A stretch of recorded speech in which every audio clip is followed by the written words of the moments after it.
आप सभी सनातनी भाई बहनों का स्वागत है आपके चैनल संत वाणी में।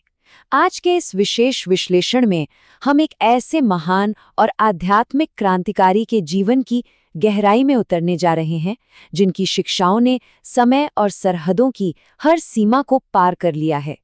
चलिए उस दिव्य प्रकाश को समझने हैं जिसने मानवता को एक बिल्कुल नई दिशा दी।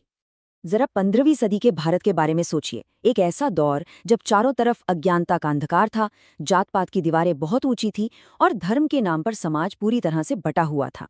ऐसे मुश्किल समय में एक बहुत बड़ा सवाल मन में आता है ना, कि कोई एक इंसान सिर्फ और सिर्फ अपने प्रेम और अपनी वाणी के दम पर दुनिया का नक्शा कैसे बदल सकता है।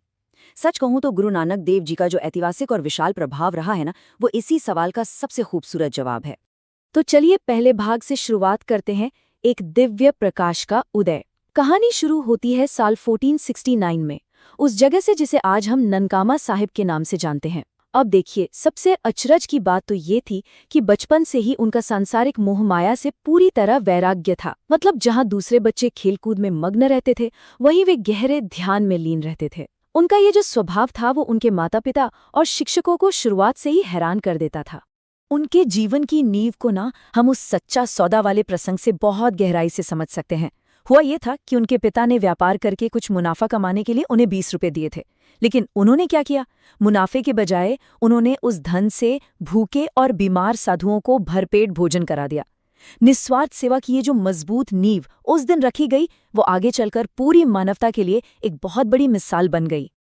आइए अब दूसरे भाग की ओर बढ़ते हैं, कालीबई नदी का रहस्य। जब वे थोड़े बड़े हुए और सुल्तानपुर लोधी में नौकरी करने लगे, तब उनके जीवन में एक ऐसी रहस्यमय घटना घटी जो हमारी और आपकी समझ से बिल्कुल परे है। और सच मानिए, इसी घटना ने उनकी आध्यात्मिक यात्रा को एक पूरी तरह से नया मोड़ दे दिया। घटना कुछ यूं थी कि पहले दिन वे रोज की तरह कालीबेरी नदी में स्नान करने उतरे और फिर बाहर ही नहीं आए।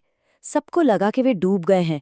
दूसरे दिन नदी में जाल डाले गए, गोताखोरों ने ढूंढा, लेकिन कुछ भी हाथ नहीं लगा और पूरा शहर एक गहरे शोक में डूब गया। लेकिन असली चमत्कार तो तीसरे दिन हुआ। वे नदी से बाहर आए और एक दिव्य आभा, एक अद्भुत ईश्वर का संदेश लेकर।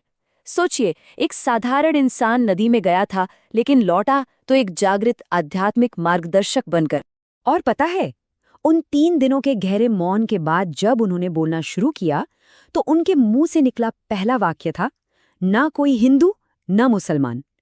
बस इस एक छोटे से वाक्य ने सदियों से चले आ रहे उन बनावटी सामाजिक और धार्मिक विभाजनों को एक ही झटके में ध्वस्त कर दिया। ये एकदम स्पष्ट संदेश था हम सबके लिए कि हर इंसान एक ही ईश्वर की संतान है और इंसानियत ही दुनिया का सबसे बड़ा धर्म है। अब आते हैं तीसरे भाग पर, मानवता के लिए 4 यात्राएं। इस सार्वभौमिक एकता के संदेश को दुनिया के कोने कोने तक पहुंचाने के लिए उन्होंने उदासियों की शुरुआत की। जरा कल्पना कीजिए, बिना किसी आधुनिक सुविधा के दशकों तक फैली और लगभग 28,000 किलोमीटर की ये लंबी यात्राएं, और वो भी पूरी ज्ञात दुनिया में एकता का संदेश फैलाने के लिए। ये सच में अद्भुत है। वैसे यहाँ उदासी शब्द का मतलब कोई साधारण सफर या पर्यटन नहीं है। ये सांसारिक भ्रमों से बहुत ऊपर उठकर परम और सार्वभौमिक सत्य को खोजने और उसे दुनिया के साथ बांटने की एक वैरागी यात्रा थी। आप इसे इंसानियत के घावों पर मरहम लगाने और अज्ञानता के अंधेरे को दूर करने का एक बेहद करुणामयी मिशन कह सकते हैं। हमारी कमाई का आध्यात्मिक वजन असल में होता क्या है, इसे उनके एक बहुत ही मशहूर प्रसंग से समझा जा सकता है। जब गुरुजी ने गरीब बड़ई भाई लालो की सूखी रोटी को अपने हाथों में लेकर निचोड़ा, तो उसमें से दूध की धार निकली, जो कि ईमानदारी की मेहनत और शुद्धता का प्रतीक था। और वहीं दूसरी तरफ अमीर साहूकार मलिक भागों के उन शाही पकवानों को जब निचोड़ा गया, तो उनमें से खून टपका, जो सीधे तौर पर गरीबों के शोषण और लालच को दर्शाता था। यानी संपत्ति कैसे कमाई गई है, ये हमारे आध्यात्मिक जीवन को बहुत गहराई से प्रभावित करता है। लोगों को सही रास्ता दिखाने के लिए ना उन्होंने कभी क्रोध का सहारा नहीं लिया, बल्कि गहरे और बड़े ही सौम्य तर्कों का इस्तेमाल किया। जैसे वो खूंखार डाकू सज्जन ठग, उसका हृदय उनके एक भजन से कुछ ऐसा बदला कि वो एक समर्पित संत बन गया। और ऐसे ही हरिद्वार में जब उन्होंने लोगों को सूर्य की ओर पानी उछालते देखा, तो उन्होंने उल्टी दिशा में यानी पंजाब की ओर पानी उछालना शुरू कर दिया। ये बताने के लिए कि असली धर्म तो भूखों को खाना खिलाना है, न कि सिर्फ खोखले कर्मकांड करना। जगन्नाथपुरी का वो किस्सा भी कितना अद्भुत है। जब पुजारियों ने उन्हें भगवान की आरती में शामिल ना होने पर टोका, तो उन्होंने वहां एक अद्भुत ब्रह्मांडीय आरती गाई। उन्होंने समझाया कि ये जो पूरा आकाश है ना, यही आरती की थाली है। सूरज और चांद इसके दिए हैं और ये सारे तारे मोती की तरह सजे हुए हैं। उनकी ये दृष्टि हमें मानव निर्मित अनुष्ठानों से कहीं आगे ले जाती है, जहां ये पूरी कुदरत हर पल उस परम पिता की आरती कर रही है। हिमालय की उन बर्फीली चोटियों पर उनका सामना उन सिद्ध योगियों से भी हुआ जिन्हें अपनी सिद्धियों पर बहुत घमंड था। वहां गुरु नानक देव जी ने उनके उस अहंकार पर बड़ा तार्किक प्रहार किया। उन्होंने बहुत ही सरलता से समझाया कि देखिए, समाज की दुर्दशा को छोड़कर पहाड़ों की गुफाओं में छिप जाना कोई सच्ची आध्यात्मिकता नहीं है।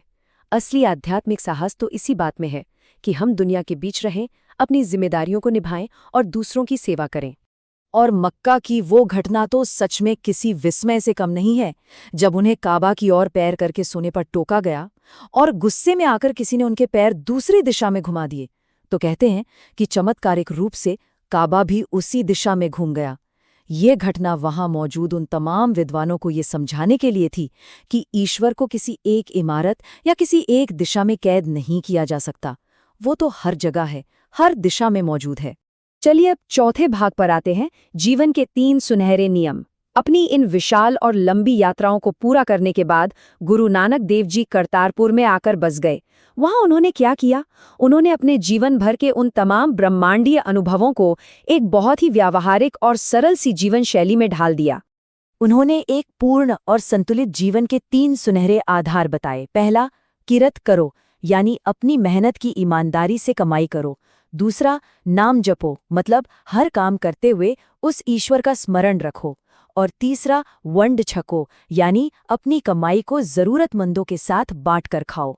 आज के इस दौर में सोचिए, जहां वर्कप्लेस का तनाव, असमानता और भौतिकवाद हम पर इतना हावी है, ये 3 सरल नियम हमारे लिए सबसे बड़े मार्गदर्शक बन सकते हैं। भाग 5, योग्यता और गुरुगद्दी। अब देखिए, जब उनके जीवन का अंतिम समय करीब आने लगा, तो सबसे बड़ा सवाल ये था कि इस महान निस्वार्थ मिशन को आगे कौन ले जाएगा। उत्तराधिकार का ये फैसला आखिर कैसे लिया गया, ये समझना हम सबके लिए बेहद जरूरी है। उत्तराधिकार के लिए उन्होंने खून के रिश्ते को नहीं चुना, बल्कि योग्यता और निस्वार्थ सेवा को सर्वोपरि रखा। उन्होंने अपने शिष्यों की कई बहुत कठिन परीक्षाएं लीं। उनके एक शिष्य थे भाई लहणा, जिन्होंने बिना किसी हिचकिचाहट के उनके हर एक आदेश का पालन किया, और बस इसी असीम समर्पण के कारण अपने खुद के बेटों को पीछे छोड़ते हुए वे गुरु अंगद के रूप में उनके उत्तराधिकारी बने। और अब हम आखिरी भाग की ओर बढ़ते हैं, एक शाश्वत और अमर संदेश। बात है सितंबर 1539 की, उनके भौतिक जीवन के अंतिम क्षणों की। लेकिन जाते जाते भी वो इस दुनिया को एकता का सबसे बड़ा और चमत्कारिक संदेश दे गए। हुआ ये था कि उनके अंतिम संस्कार को लेकर हिंदू और मुस्लिम शिष्यों के बीच विवाद होने लगा। तो गुरुजी ने कहा कि ऐसा करो, दोनों पक्ष मेरे शरीर के दोनों ओर फूल रख दो। और अगली सुबह जब चादर हटाई गई, तो उनका नश्वर शरीर वहां से अदृश्य था और दोनों तरफ रखे हुए वो फूल एकदम ताजे खिले हुए थे। इस घटना ने हमेशा के लिए ये साबित कर दिया कि वे शरीर के बंधनों से कहीं परे थे और अपनी एकता की इस महान विरासत को वो हमेशा के लिए अमर कर गए।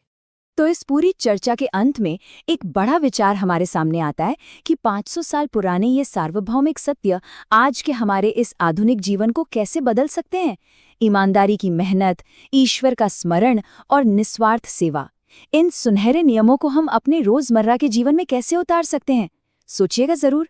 अगर आपको वीडियो पसंद आई तो संत वाणी चैनल को लाइक, शेयर, सब्सक्राइब जरूर करें और कमेंट में सनातन धर्म की जय लिखें।